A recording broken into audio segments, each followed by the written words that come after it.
Welcome back to the Xennial Rewind, where Generation X and the Millennials get together for all our pop culture need. And today's episode is going to be kind of a special one. We're going to be talking about a few things, including Moby's monologue, and then we're going to go into talking about scary movies, since this is Halloween season and all that.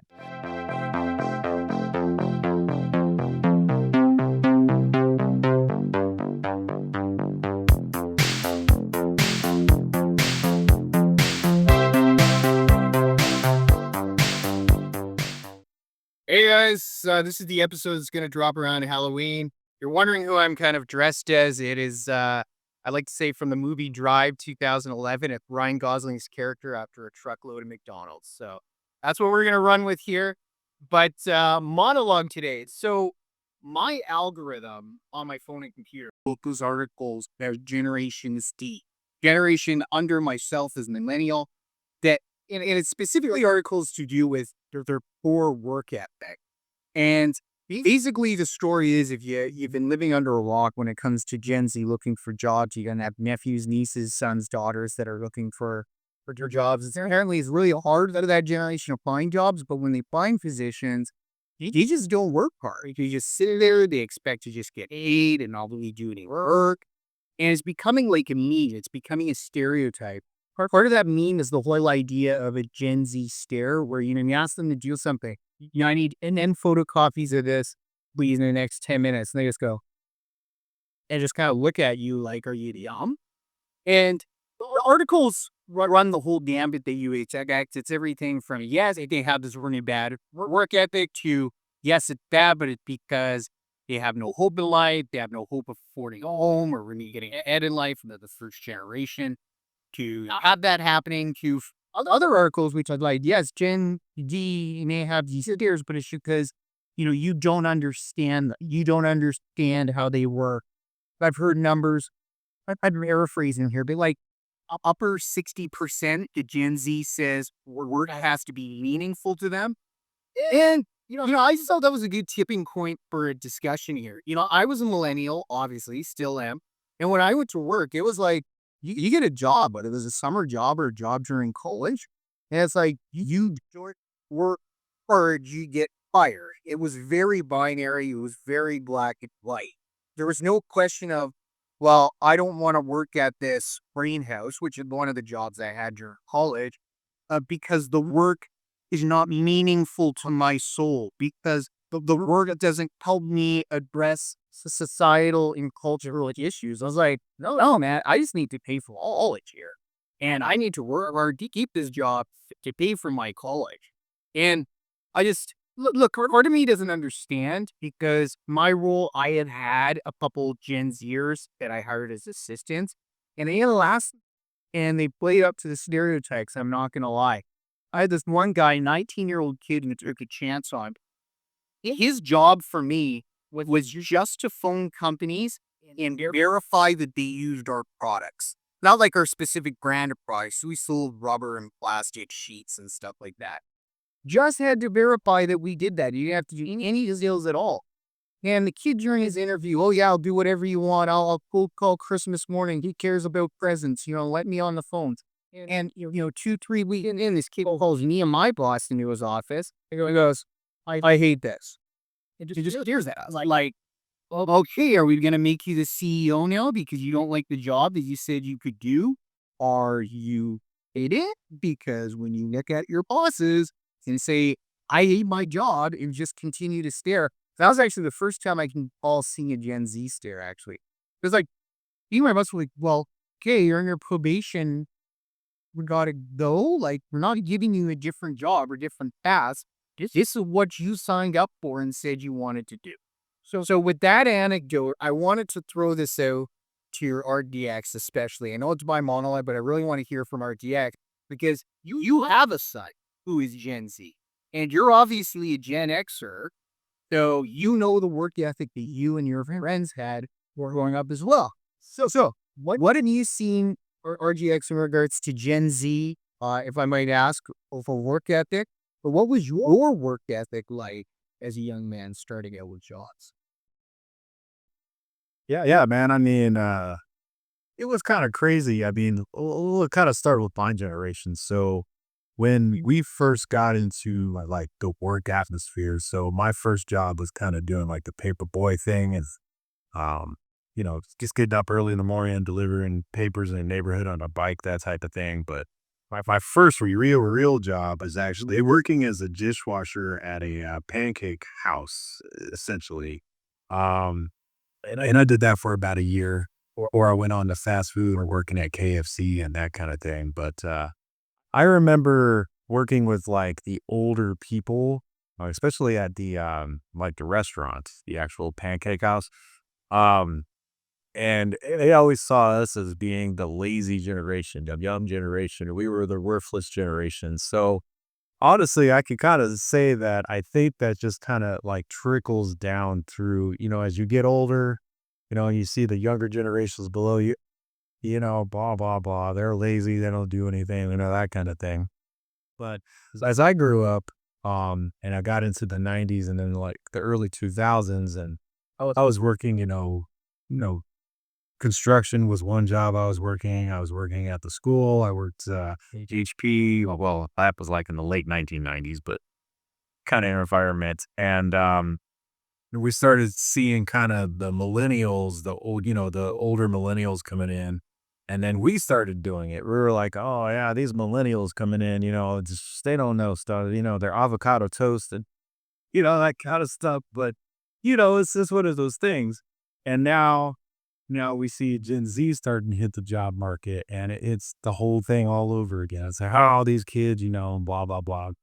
But honestly, I can tell you, Generation Z is not, they're a little bit more demanding about what they want as far as their working environment. So, my God, if they, work 40 hours a week and they have to do this and they do extra tasks for their job, because it's not on their job description and blah, blah, blah, blah, all that kind of stuff. And they want more money and they want this and they want that.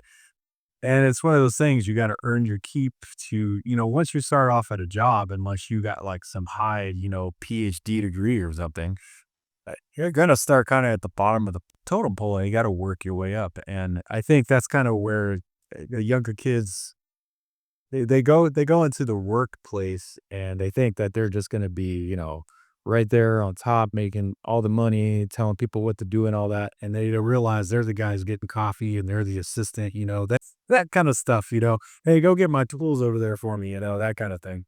Um, but that's just kinda how I see it. I mean, I really think it's a more of a generational thing as far as, as you get older, that younger generation below you. Now, honestly, I can tell you, like, the millennials now, working with millennials, I would rather work with a millennial than a Gen Zer any day because they complain so goddamn much. In my job, we definitely have some younger people working that are, like, in their late teens, early 20s, and, yeah, they're a little bit different, but once they get on task and they get motivated, I mean, there's no stopping Gen Z. They're actually a pretty good generation with that, but it's just trying to get them into that mindset of getting going. It just seems like they're not interested in the job right away, that kind of thing, and they get bored of it right away too. So, God, if it's monotonous, like say assembly line work, I mean, I couldn't see a Gen Zer on his assembly line doing 1,000 bolts in a disk drive or something, hard drive or SSD, anything like that. I just can't see them doing that kind of work, and that's why that the work went on to robots eventually. But I remember doing that in the 90s. But it's just that mundane thing that I think that this generation is. They got to get past that and realize, you got to earn your keep. You got to do the same thing over and over and over. You got to just prove yourself in the workforce. But yeah, like I said, as far as Gen Z goes, I think they're going to be able to make it. They just kind of like got to learn to stop complaining so much. I mean, what's your thoughts on that, Moby? Yeah, I mean, you changed. Well, I don't know if you changed my mind a little bit. Like, there's parts of it's a stereotype that they're living up to that I don't like, such as you mentioned about paying your dues, and I've noticed that with Gen Zs, even if they don't directly work for me, it's like they apply for a job which has a job description, and they show up to be paid, and they're like, "No, I need more money now because life's expensive." It's like, well, what's your prior experience? No, nothing. Okay, and you've worked here 3 months. They're like, I'm sorry, that's not how this works. It's like I understand that life's up. Guess what? Being a millennial doesn't mean life isn't less tough. You're all fighting the same expenses for food, your rent, your car if you've got one, things like that. It's like I want to say you're all in the same boat here, kids. So yeah, the lack of paying the dues is one thing that I noticed. But I think a good point that you brought up in defense of Gen Z is, that those younger generations do often get looked at as like lazy or slackers. Like you mentioned about, Gen X as well. I mean, heck, just look at Breakfast Club from 1985. That's full of slackers in detention. But that's totally like Gen X right there. With that Phil. So maybe I'm being a little bit too hard on them. It's tough to balance because, like I said at the beginning of my monologue, I never expected for my first few jobs that some sort of spiritual cultural meaning would need to come out of it. Sure, I'd be bored as heck on an assembly line like anyone else, but I just like that was just not a factor of thinking. And I mean, I think I found my calling in my current job where I'm a training manager. I think that suits my personality and skill set exceptionally well. So I draw meaning out of that. That's more of, again, I paid my dues to get to this point in life. And I happen to, through paying those dues, you figure out where I belong in the workforce and at my company. But yeah, I didn't require that to start. So good points on your end. I guess what I would hope is the leading Gen Zers, the Zoomers, they're starting to hit 30 pretty quick here. I think the beginning ones are edging 20, 29 years old at this point. And well, like, it's going to come to a point where it's like, like talk about the complaining. If you want to become a middler, like, especially an upper manager, whoever will want to get that kind of vice president or director's position at a company, all you're doing is complaining and whining and you're 35 years old. That's the point where people in the company are like, okay, yeah, maybe a millennial's 15 years older, but I'm going to take him or her over this dude at 35. He was just whining that, the coffee is not fair trade in the office or some shit like that. So, that's my thoughts on the matter. But yeah, you often need to lead it. Like I said, it's just one of those things about, the younger generations. And it's not just Gen Z. Like I said, it's just every generation is like that. And you're right. Like Gen X, I mean, I remember when we were like, we don't care. It's like that was like our saying back then. I don't care, whatever, whatever. That's just kind of the way it was. And then eventually we grew up and ended up getting our first cars and got our first apartments and houses. And, we started realizing, okay, in life, we got to start doing stuff. I mean, and unfortunately, that's kind of a lesson for the younger generations is that they've been coddled, especially kind of like in the school system as well, is that they've been so coddled now. I mean, back in the day when I went to school compared to, how kids are in school now and how they're taught their education and other things. I mean, there was huge amounts of discipline. I mean, until like my first grade year, so kindergarten, first grade, there was still corporal punishments. So you could get sent to the principal's office and get your ass smacked with that paddle with the holes in it. And that went away, obviously, but it just kind of shows you how things have just completely changed. And now I see kind of the school systems where they take these kids by the hand and they're like, oh, well, let's calm down, da da da da da, let's talk out your feelings and da da da, which is good. Don't get me wrong. But at the same time, when you get out into the real world, people ain't going to do that shit. They don't give a fuck, It's just the way it is. That's the way real life is. And especially when you get into the workforce and go in as a young kid and you expect to change the world when you go in and people are just looking at you like, yeah, let me show you how it's done, youngin. That kind of thing.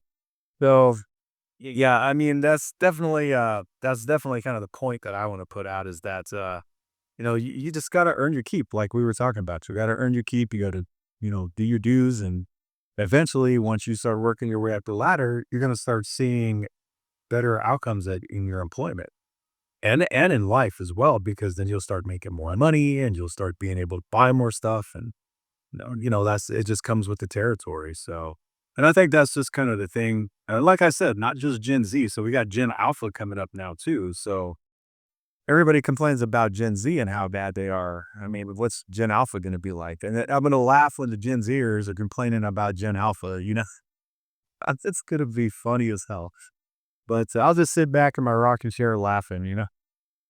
The monologue. I'll be joining you in your rocking chair on that one, Bite, because we'll almost both be rocking cherry by that point. You're right. That would be funny to see if the Zoomers start to be critical of the alphas, in their work ethic as well. And final point from my end on this monologue is I do think we brought up a great point about schools coddling these kids. That's a big problem. My mom, who only retired a couple years ago, she was a lifelong school teacher. Though, I mean, since the early 80s, she's seen such a cultural shift. I mean, when I was at my school, and there was an element of playfulness with this because I was always the class clown. But I would have teachers that would pick me up by the ear and lead me out of class. I would get locked in the science closet with the skeleton because he scared me. The only light switch was on the outside. You do that shit in the Canadian school system nowadays, that's not suspension. That's you're fired the next day. Good luck filing union grievance for that stuff. But, unpopular opinion, why, if I had kids, I don't, but I've got a nephew and niece, I would have preferred for them to have the experience I had because at least like a distraction in the classroom could be dealt with right away. It wasn't like we had some kids that had minor and mental illnesses and such that would make them make a lot of noise. But there's no questions like they will be removed for the rest of this class so the students can study and get their money's worth and time's worth out of education.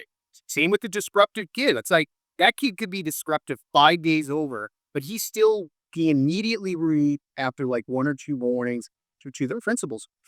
Is right. They just put so many weeks over that. But one point I was going to make on this matter is I do think the parents can potentially be part of the problem too. I was raised in that environment. It started with millennials, I think, where it's like, your daddy and mommy's little prince or princess. The whole world is yours. You just take whatever you want in the world because you're royalty. And it's like, no, you're not. You're below middle class in like some suburb outside of a decent sized Canadian city. You're not Prince William here. So I think that put a bunch of intrinsic narcissism and a lot of these kids that might not even be their fault, but that's how they were raised. Nurture versus nature. Okay, well, as you noticed again, dear viewer, Leland, not here, my usual co-host of the T Hut podcast.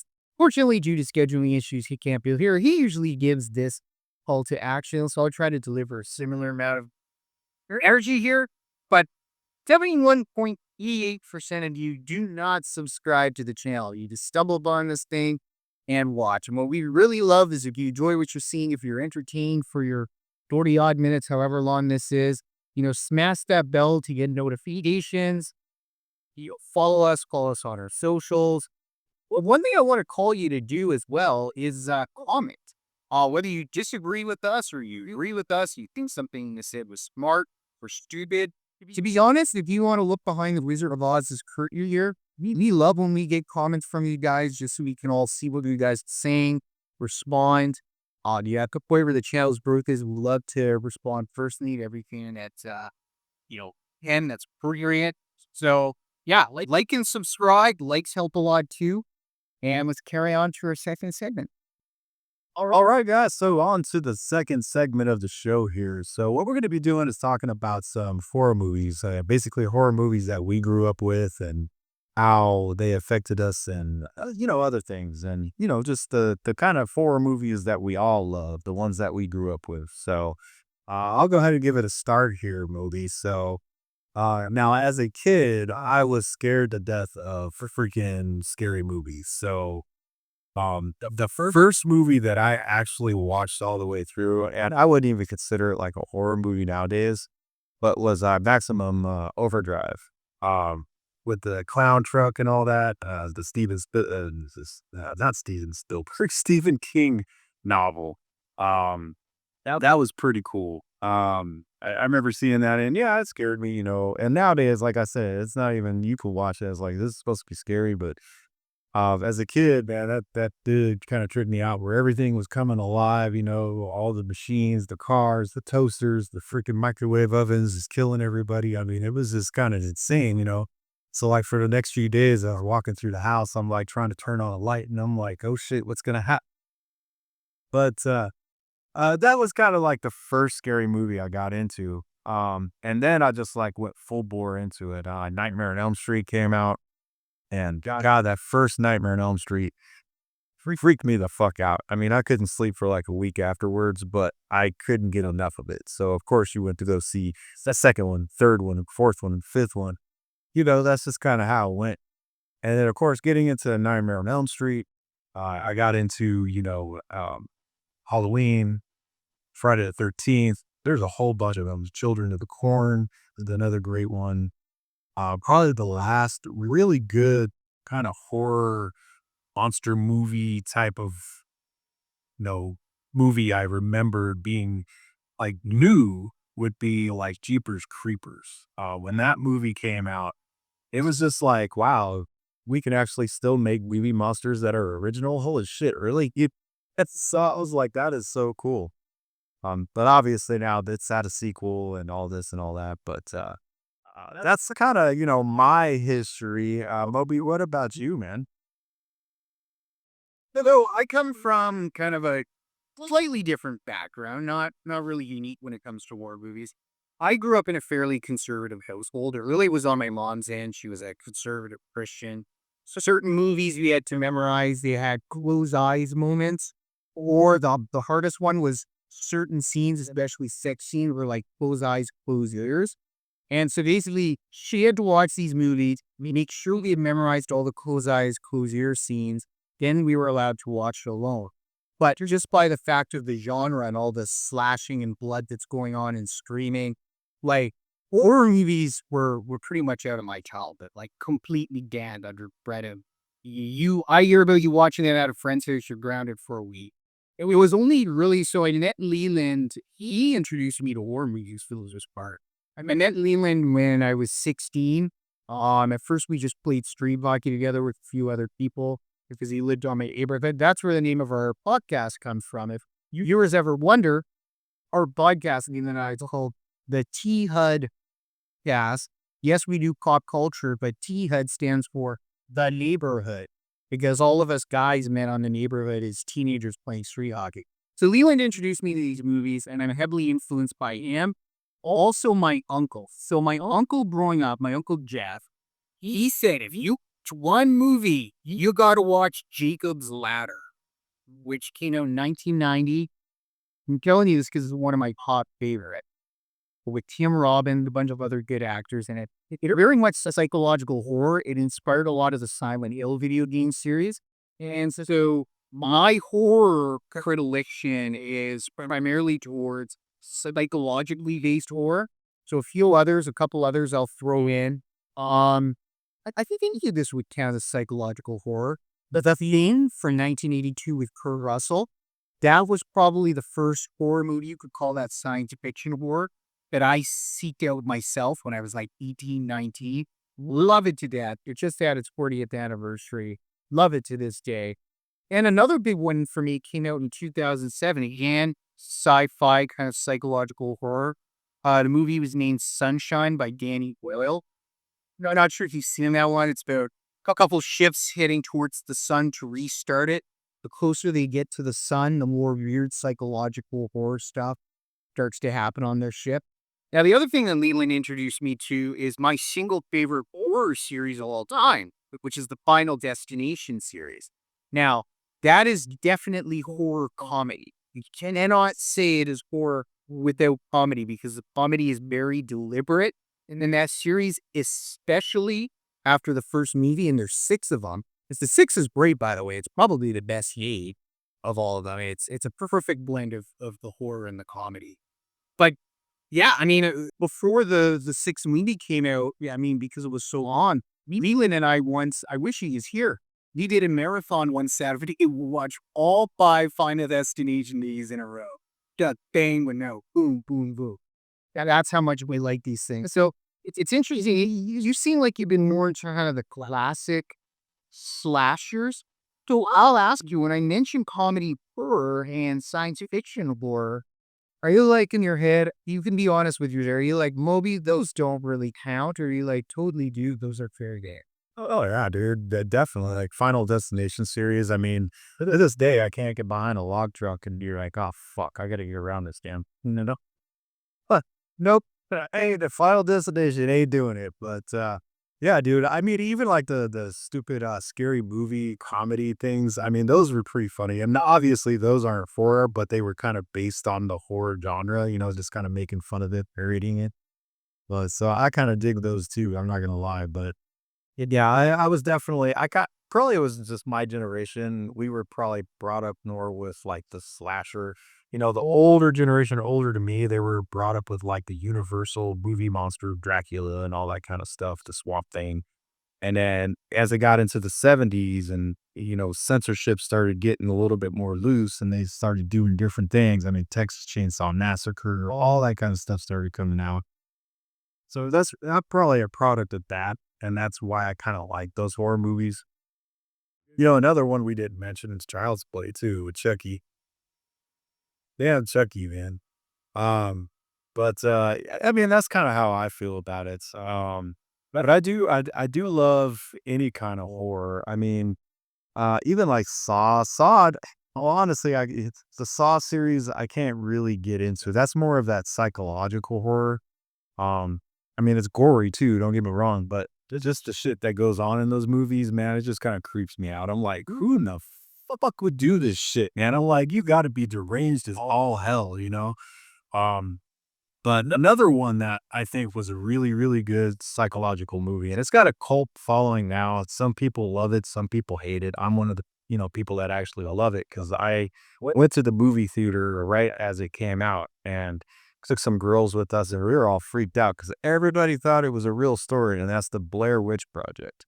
Um, damn, that movie, man, it was like it just creeped you out, and then, that end scene with the witch and everybody dies in the house, and it's like, "Holy shit, man." I was like, such good stuff. What's another one, man? The Scream series. Scream's another one originally made by Wes Craven as well. That's another one, like People Under the Stairs, Nightmare on Elm Street, Scream, all that stuff. Wes Craven was just an amazing horror person. Just the things that he did with movies is kind of what like Stephen King does with novels. You know what I mean?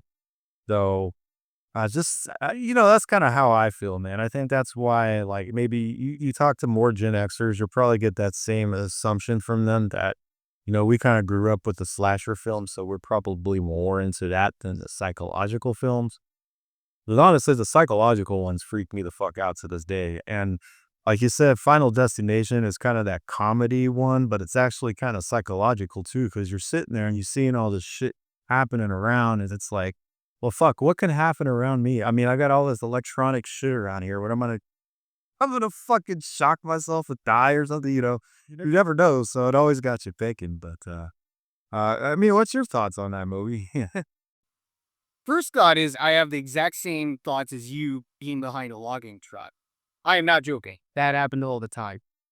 There's a saying, I don't know where I saw it, but it was around the time the Final Destination 6 got released. And like millennials just cannot drive behind logging trucks anymore. And you always have that thought. You can't get rid of it. So I mean, it's weird. Like, cause for me, I really want a little bit of camp. I really want a little bit of humor, even if it's not like a Final Destination movie. So I have a recommendation that's a good example. And it's actually for free, available on YouTube. I checked earlier today. So there's a mini series that someone has super cut into a movie. It came out in 2002. It's Stephen King. It's a classic kind of haunted house thrill, like haunted mansion, derelict, a bunch of people they're looking for ghosts or whatnot are invited to this mansion. It's called Rose Red. Rose Red on YouTube, completely free. I highly recommend it. It's 4 hours long, so it's a long horror movie, but it does have just enough campy characters and campy moments to make a good story kind of have a level of brevity. Another recommendation I wanted to make was a trilogy shot locally here outside the Vancouver area in Canada. I would like to say the first one was probably the early 2000s. Called the Cube series, and it's another kind of science fiction-y horror sort of show. Or if you haven't seen it or you don't know about Cube, it's just about a group of people wake up in a room of cubes, and you can open doors or hatches up, down, sideways, and left, like every direction you want to go. And they're all looking to escape. They all have amnesia. They don't know why they're there, but sometimes they'll remember, like, I'm a cop. I don't know why you're here. I don't know what happened, but I'm a cop. And they seem to have different skills as well. Like some of them, they might have had like partial lobotomy, but they're very good with math. So they'll use that character to map out the different rooms that they go to. So they make sure they don't go back.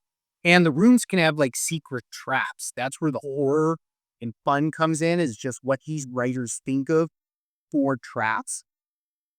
Thing from like laser beams to razor wire to poisonous gas, anything. So, kind of go to the classic horror formula. You got a group, they slowly get thinned out until one and two characters live. And honestly, I'll be like, quite honest, they don't, any of the cubes really give you an idea of what's happened. I think they kind of keep the endings cryptic. But those are just other ideas, Rose Red and Cube, that the Cube trilogy that I don't really, or sorry, that are my recommendations. Now, I just slipped up there for a moment, as I said, don't really. What I'm going to bring up now and ask you about RGX is zombie movies. Zombie movies are not my favorite. I've always found it hard to get into. My favorite zombie movie is the 2002 Resident Evil movie. Just again, because that one kind of leans towards science fiction horror. And the other ones, of course, are just crazy in action with terrible editing. Like every zombie movie I've seen, even the original Walking Deads and House of the Living Dead, I just can't get into it. So RGX zombie movies, where do those fall for you?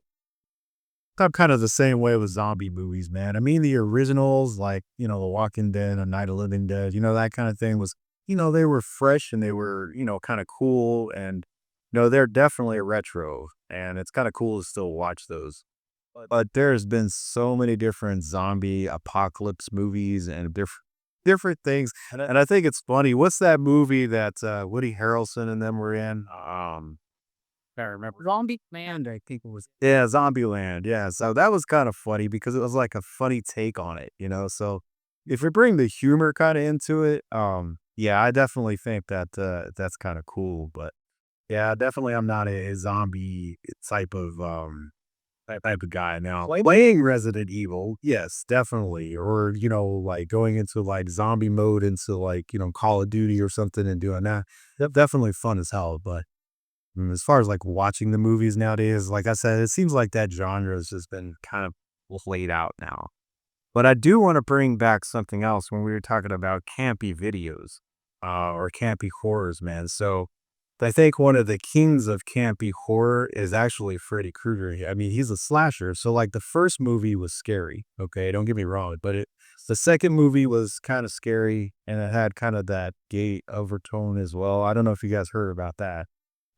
But then when you get to the third, the fourth, fifth movies, I mean, they just get more and more just funny and silly and just the things that Freddy would say and do. I mean, which one was it? Like the fourth one where he's sitting there playing the NES and he's like, now I'm playing with power, It's just buddy as hell. I'm like, wow, dude.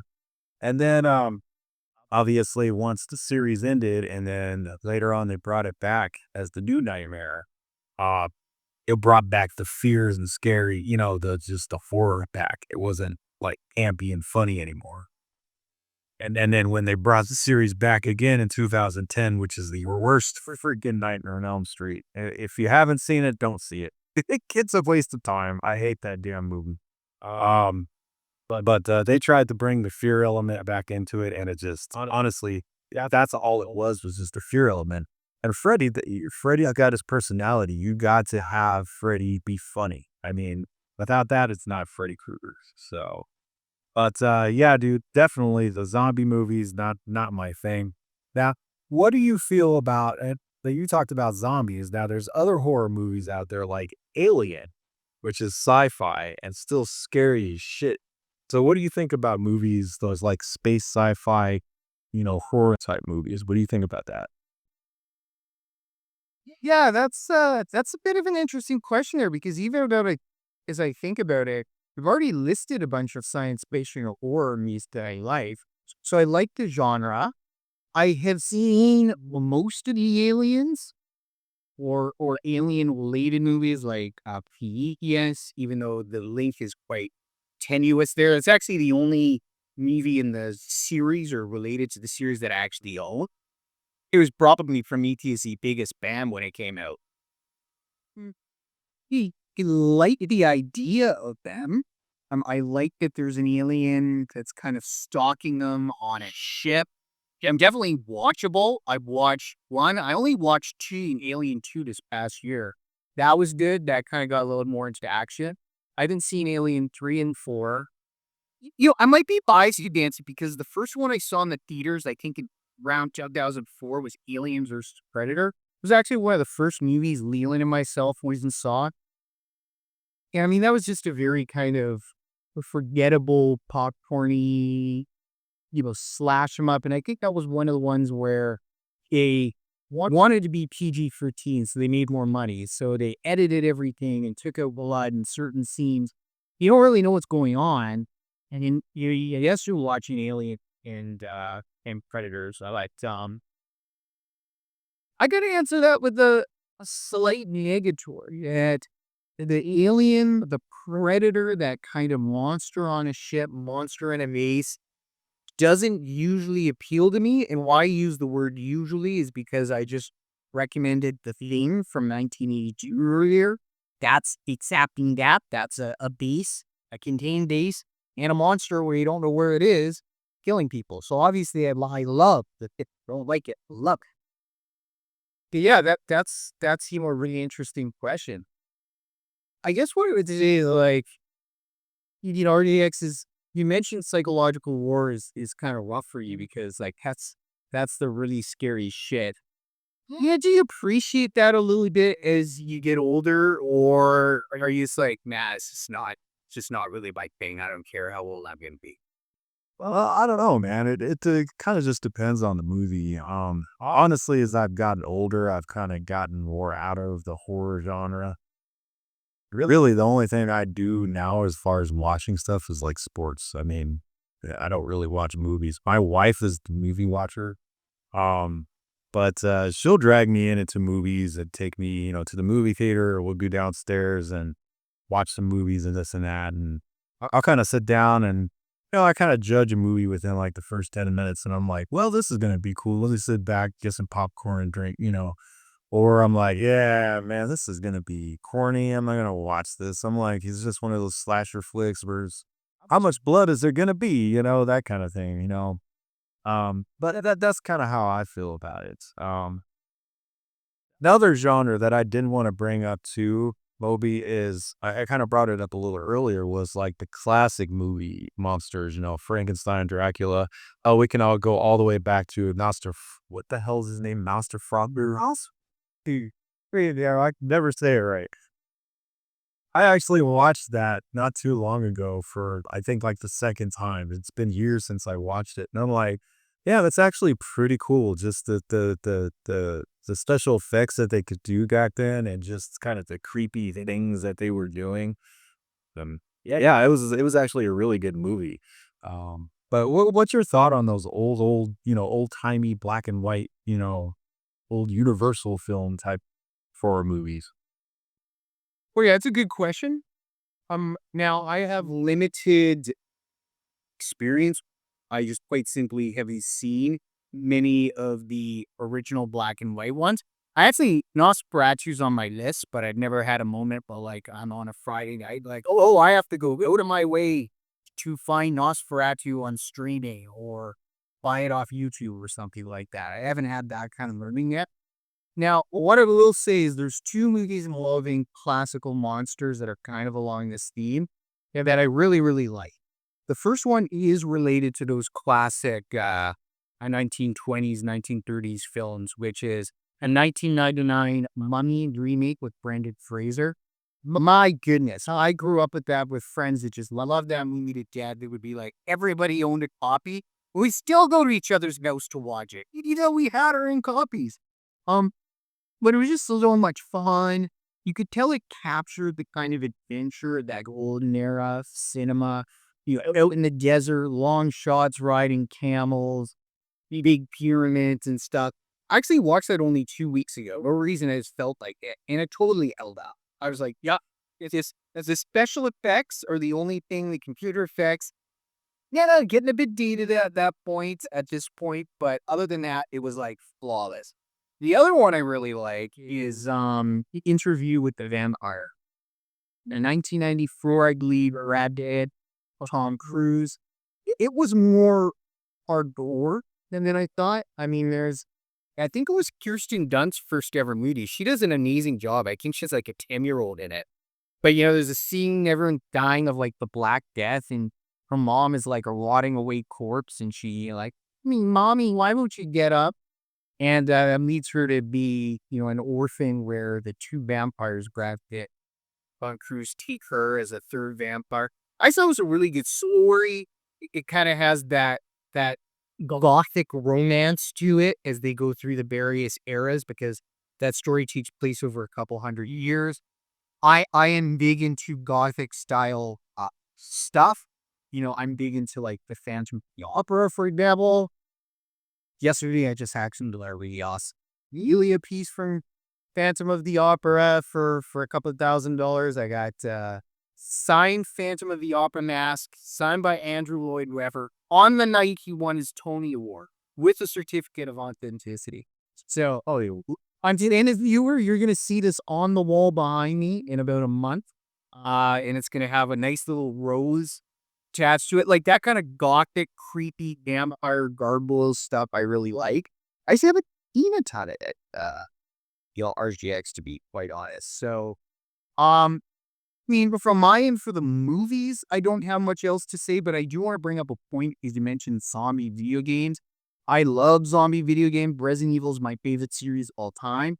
Resident Evil, the 2002 remake for GameCube, is my single favorite video game, regardless of system of all time. And I actually have a tradition. It's interesting that this episode's going to drop right around Halloween. I have a tradition because I love that game so much. When I was 18 years old, I beat it until I got to 18 times. And I said, this is ridiculous. No human being should be this obsessed with something. So I made a rule for myself, which is to limit myself to playing it once per year. So I shit you not, every year since I was 18, I start a run of Resident Evil Remake on Halloween night.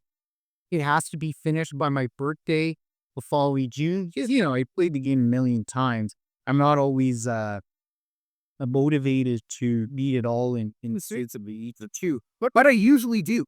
And because I really do enjoy it that much. So, I'm 40 right now, and I'm starting in a few days with the 41st run through of my favorite video game. That note, RGX, I guess my final question to you would be, out of the scary video games that you mentioned Resident Evil, you've got Splatterhouse on behind you, great choice for ambiance. But what are a few kind of horror-related video games you liked or just stick out to you? Oh gosh, man. So there's quite a few. In fact, I just did the YouTube video about the horror, my top 10 horror games. And really the ones that actually kind of stick out to me are the ones that actually appeared probably higher up on the list, or like number 10, number 9, number 8. And that's like the Atari 2600 games and the NES games. In fact, like you were talking about your game that you play every holiday or every Halloween. I actually try to break out Friday the 13th on the NES and try to bust that out. Either like before Halloween or that weekend of Halloween or whatever. Usually you can defeat that game in about 30 to 40 minutes if you really kind of hammer through it, just do what you need to do. But yeah, that's definitely kind of a tradition for me too, man, just kind of playing that game. But I also like to play obviously Resident Evil, Silent Hill, Clock Tower. I mean, there's just so many great old games as far as how that goes.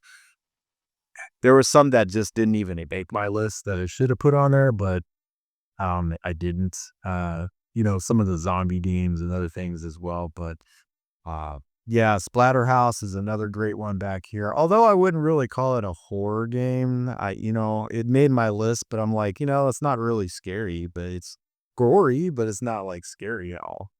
But yeah, I mean, that's just kind of, my gist about it. I mean, there's a lot of really good games out there. And what's kind of crazy with the way that video games are going now and the way graphics are and how lifelike things are. I mean, I can see some really great, intense horror genre games coming up in the future. It's just whether or not people are going to take it. I've seen a few they come up on Steam, like some indie games that I've seen. That there was this one where you go into the forest as like a one of those forest fighter guys. You go up into the tower and forgot what the hell the name of the game is.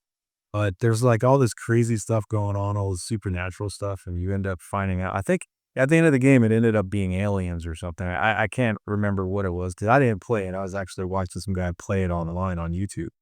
But, there's just some really cool games that they can come out with, especially if it's like an open world experience where like you have to go through and things are haunted, like you have to go to different houses or something. It's just the imagination of what the programmers can do. I mean, it's just kind of cool to think about, But I think that's gonna kind of bring us to the end of the show here, guys. I definitely think we had a good show today. I love talking about horror stuff. Like I said, fortunately, I'm not really into the horror stuff anymore like I used to be. But God, I was such a big fan. Every Halloween, man, I used to dress up and scare the little kids outside and all that kind of stuff. I mean, it was such a good time. But anything else you want to add, Moby, before we end it here? I mean, I guess what I would say is, hey, I know some people don't celebrate Halloween, but for those that do, you dust off your old systems with those classic boring games. Check your DVDs if you've got some of those in storage. And bring out something horror, even if it's got a comedy twist to it. I think makes Halloween better. There's only so much you can do with trick or treating and candy with little kids. We need to have some adult entertainment there too. And I mean, specifically just for adult entertainment. It's perfect day or perfect weekend for that. And with that, I'll say I agree that it was a great show. I'll throw it back to you to tie things up. I just wanted to wish everybody out there a happy Halloween. For the folks that do celebrate it, enjoy all the gore, the blood, the trick or treats, the candy, everything that comes with it. Definitely a dust off, those old game systems like Moby said, the VHS tapes, hell, even the Betamax tapes. I'm sure there's some people that's the hell. What else is there? The laser disc. There you go. Dust off those old laser discs. But yeah, I just wanted to thank everybody for watching the show once again. Now, if you haven't subscribed to us, go ahead and hit that subscribe button, hit that notification bell, leave a comment down below. We definitely want to hear from you guys and see what you guys think about it. Let us know what your favorite horror movie is as well, or your favorite horror game down below. We'd love to hear from you. But with that and everything else, I'm RGX, and I am going to say bye to you guys today. Moby, Yeah, thanks, guys. And if you want to check out myself and Leland's podcast as well, www.ttpodcast, that's pop is in popcorn, podcast.com, www.ttpodcast.com. You get RGX on at least once a year. Discussing a lot of similar topics, and that's how we merge with this podcast here. So I wish you as well a great Halloween. You take care.